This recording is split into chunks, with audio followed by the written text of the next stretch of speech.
মধ্যপ্রাচ্যের উত্তেজনা যখন রণশিবিরের দিকে এগিয়ে যাচ্ছে তখন তুরস্কের প্রেসিডেন্ট রিসেপ তাইয়েব এরদোয়ান স্পষ্টভাবে ঘোষণা দিয়েছেন তুরস্ক হবে প্রস্তুত, প্রতিরোধ করতে জোরালো গতিতে সামরিক সক্ষমতা বাড়ানো হবে। বুধবার তুর্কি পার্লামেন্টে দেওয়া ভাষণে তিনি বলেন, যে কোনো ধরনের আগ্রাসনের মোকাবিলায় তুরস্ককে প্রস্তুত থাকতে হবে। যদি কোনোবার আমাদের বিরুদ্ধে হামলা হয় তাহলে প্রতিকার দিতে এক মুহূর্ত দেরি করব না।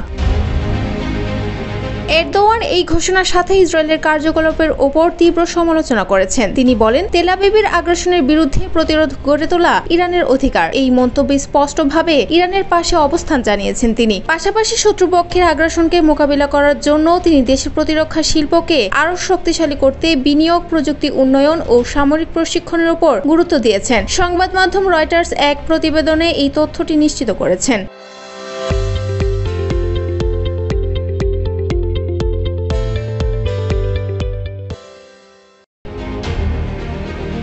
এই প্রেক্ষাপটে এরদোয়ান ঘোষণা করেছেন মিসাইল প্রোডাকশন বৃদ্ধির, বিশেষত মধ্যম ও দীর্ঘ পরিসরে মিসাইলের, যা দেশের হাওয়া প্রতিরক্ষা বাহিনীর সক্ষমতা বাড়াবে। এর পাশাপাশি তুরস্কের পক্ষে আঞ্চলিক শক্তি হিসেবেও নিজেকে প্রতিষ্ঠিত করার লক্ষ্য রয়েছে, বিশেষ করে এখন যখন মধ্যপ্রাচ্যে সামরিক উত্তেজনা তীব্র হচ্ছে।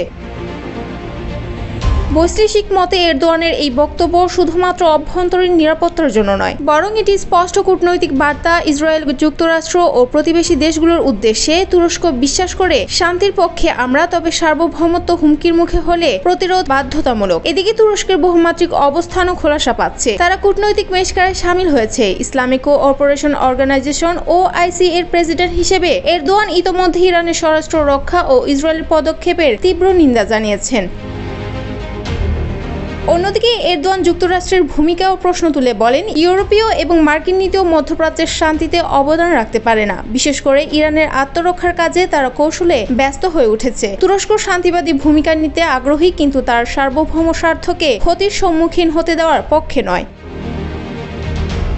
সবচেয়ে গুরুত্বপূর্ণ বিষয় হিসেবে বলা হচ্ছে, তুরস্ক কেবল প্রতিরোধের কথা বলছে না, বরং এখনো দৃঢ়ভাবে কূটনৈতিক ও মানবিক সহায়তার পথ খুলে রাখছে। ইরান গাজার সংকটে তুরস্ক সহজাত্মকভাবে মধ্যস্থতা চাইছে, পাশাপাশি ইরাক, সিরিয়া ও লেবাননের মতো প্রতিবেশী ইস্যুগুলোতেও সমাধান খুঁজে বের করছে।